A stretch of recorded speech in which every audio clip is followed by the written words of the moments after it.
My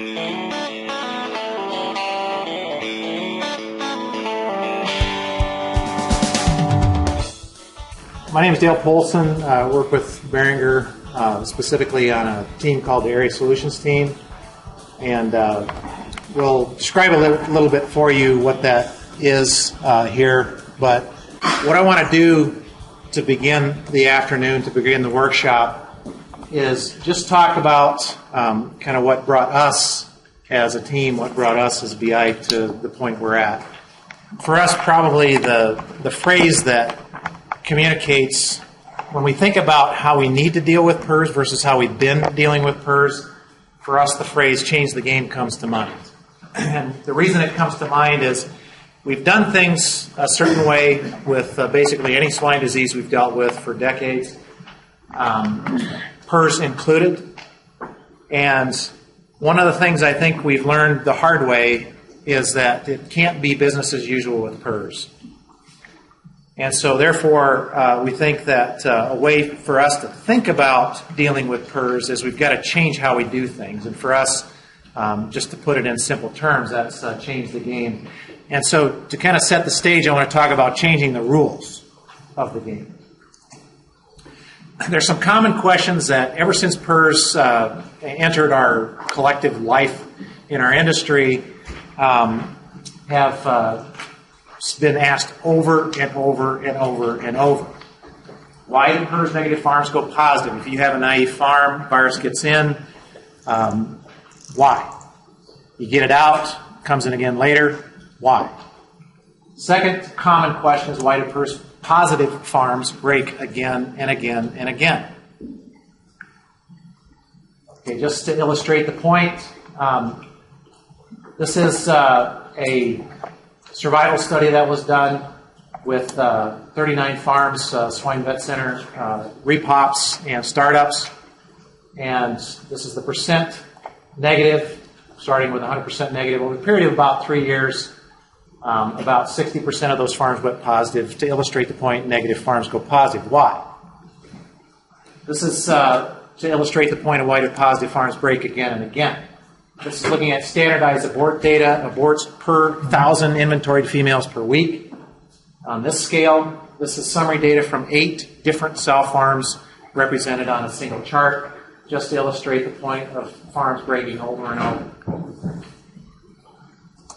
Both of those questions have something in common.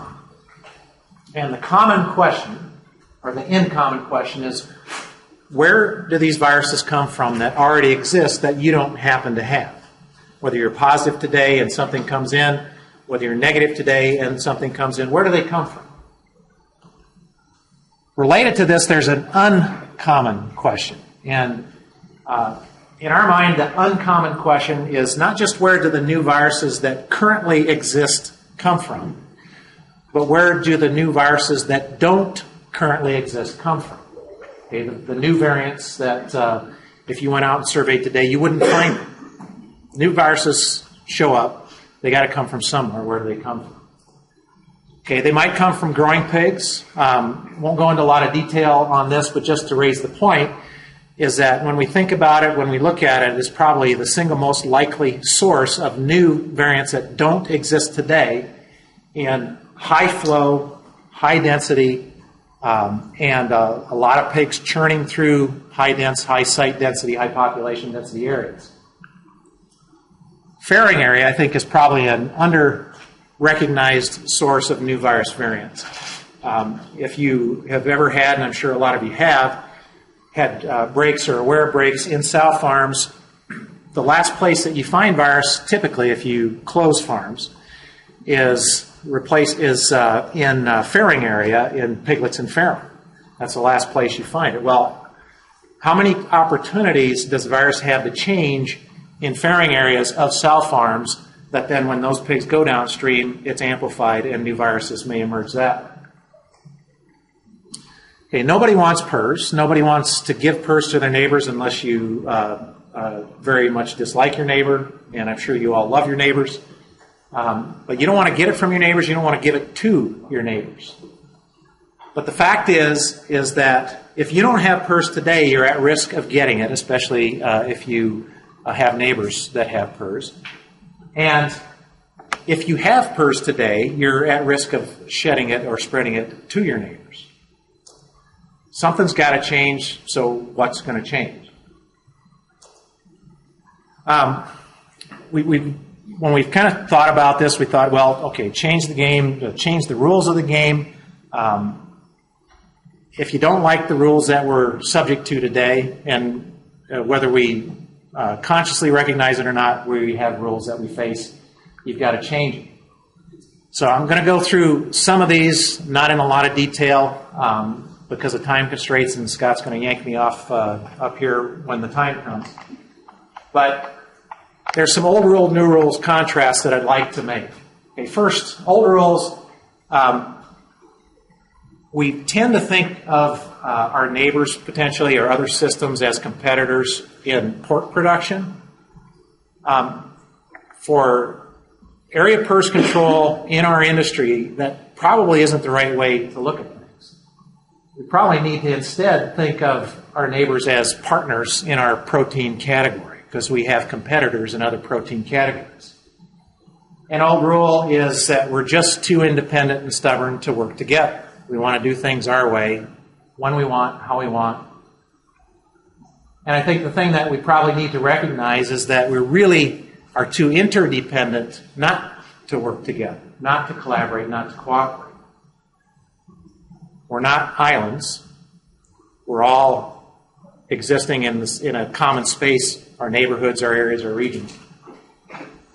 Another old rule is if we do work together, we give something away. We give something up. Okay? But working together in a mutually agreed upon way that's mutually beneficial is going to help us. So working with our neighbors helps not just our neighbors, but helps us as a business. Old rules, prevention means keeping something out. New rules is prevention means not just trying to keep something out, but working with your neighbors so that they aren't throwing things at you that can get in. Okay, and I think of it in terms of Kevlar and bullets. Okay, biosecurity is Kevlar. It's like a Kevlar jacket. Okay, you got these bullets coming at you, they bounce off. It might be filtration, it might be truck washes, it might be dryers, it might be various biosecurity protocols. That's your Kevlar. But we don't just need good Kevlar, we don't just need better Kevlar. We need to figure out a way to stop the bullets from coming in the first place. Okay, and the fact is that someone may be shooting bullets at you, and it may be friendly fire, but the bullets are still coming. And maybe you got good Kevlar, maybe you don't. Sometimes the bullets get through, sometimes they don't. But what makes more sense than not just to have good Kevlar for when the bullets do come, but to figure out a way to keep the bullets from coming at all? So, thinking of both sides of the equation. Some old rules are, if we're talking about value, the only thing that matters is direct value. Okay, better pig performance, better sow farm performance. Okay, minimizing the impact of virus when we get virus in farms. That's old rules. New rules are, yes, all of that stuff applies. But we also have to think about what's going to keep those things from happening in the first place, again. Okay, and that's what we're talking about when we use the term indirect. What's going to reduce field virus load, genetic diversity, new variant emergent risk, things that create problems in farms when it gets through the biosecurity barriers. Okay, and I think of it this way, is that things that we can do to reduce that virus opportunities from getting into farms today is tomorrow's direct value. So today's indirect value is tomorrow's direct value. Old rules, we judge performance in terms of ROI or benefit cost. Okay, nothing wrong with that. But the reality is, if you're going to even consider making investments in things like filtration, building truck washes, dryers, do things that require substantial capital investment, you can't assess them, you can't judge their value based on short-term ROI or benefit cost. You have to think of them in terms of net present value or some approach that looks at a long-term value of those kinds of investments. Okay. All of these rules are wrapped up in one simple rule that everyone is going to recognize as the golden rule. Do unto your neighbor as you would have your neighbor do unto you. We can take the golden rule and apply it to PRRS. And so the golden rule applied to PRRS is transmit unto your neighbor virus as you would have your neighbor transmit virus unto you, or don't. That's the golden rule applied to PRRS. I think we can wrap all the old and new up into that. Next point I want to make is that there have been estimates on the annual cost of PRRS to the industry. 560 million, 700 million, a lot of money. Okay, those are big numbers, but when you break it down and think, okay, what does that mean in more digestible terms? $500, $600, $700 million a year. That's $1.5 million a day, every day, day in and day out for 20 to 25 years.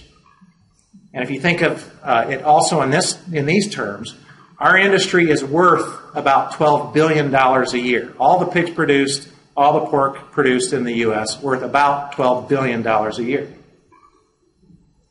If you look at the history of PRRS, if it really has this kind of impact over the last 20 to 25 years, PRRS has cost us an entire year's worth of industry value in that 20 to 25 year period.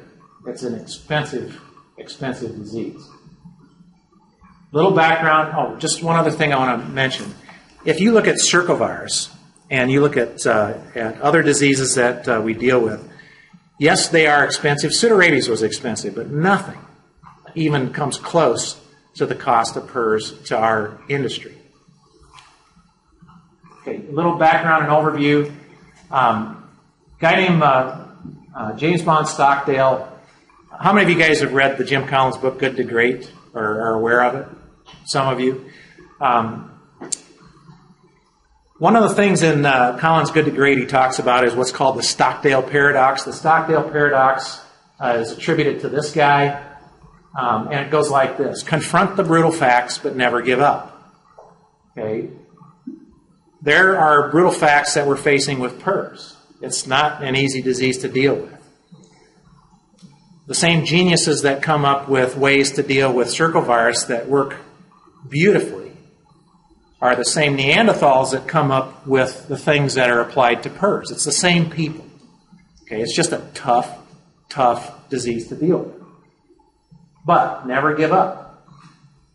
We've got tools. We're working on getting better tools.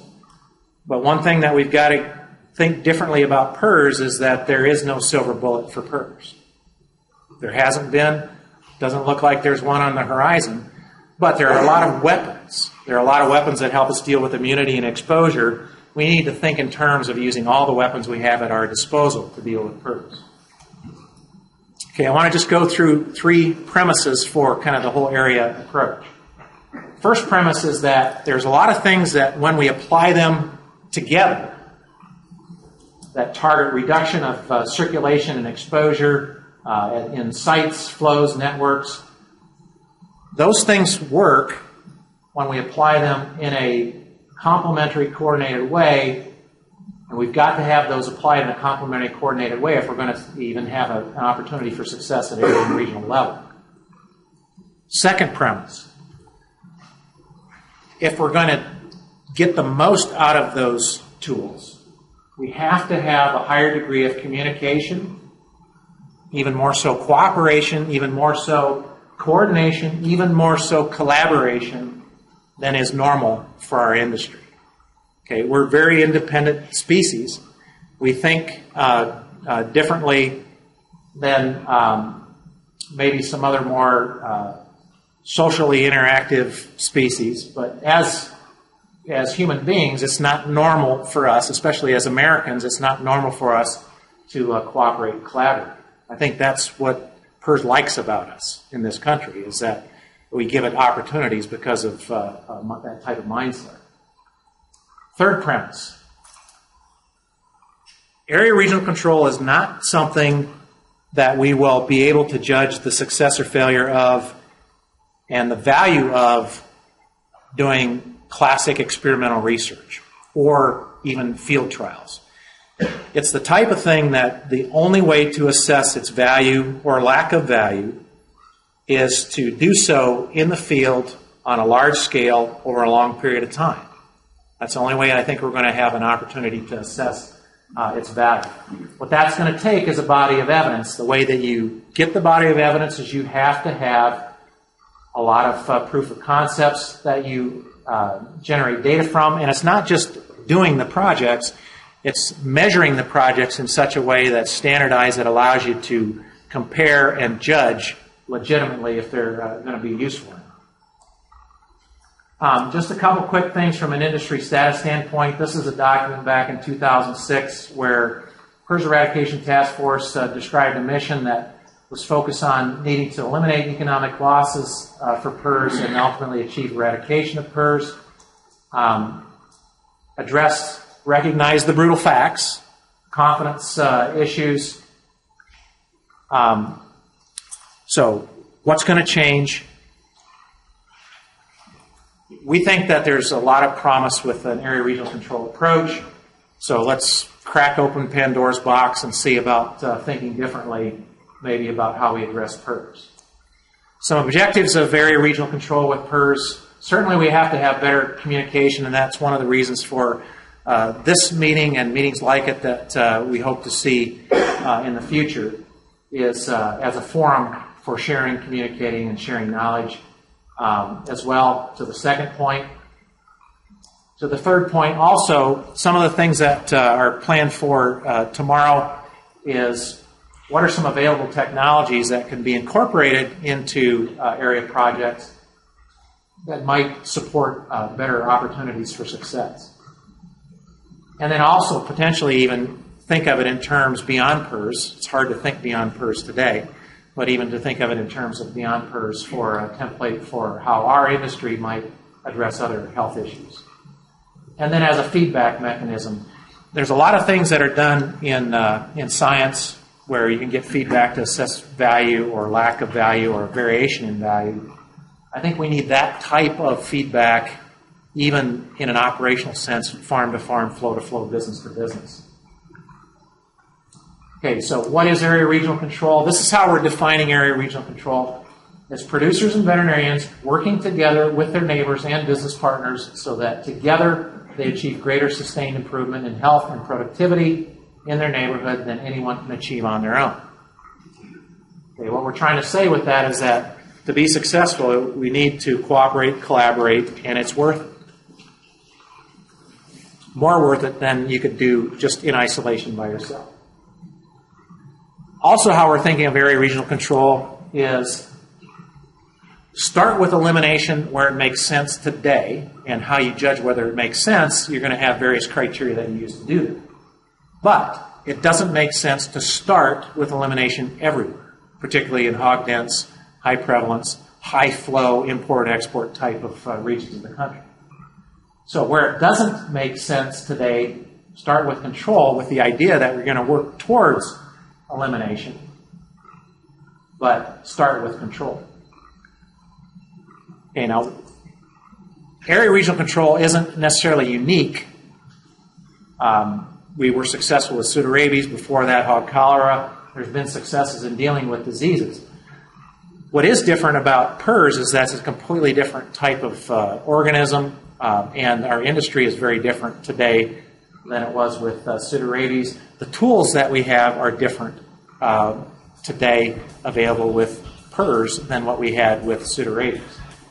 So there's not a recipe for PRRS, no template, no already figured out way, but we got to figure out a way, and a way to think about it. The way we have to think about it, it's a big job. This is a big country. There's a lot of pigs produced, a lot of sites. We got to think big. But one of the points I want to make is that thinking big doesn't mean just saying, okay, this is a big job and how are we going to take it all on all at once. Thinking big also is thinking about how you're going to break it down into manageable units, and that's where working groups come into play, area regional working groups come into play. Those are thinking of it in terms of these, this is management.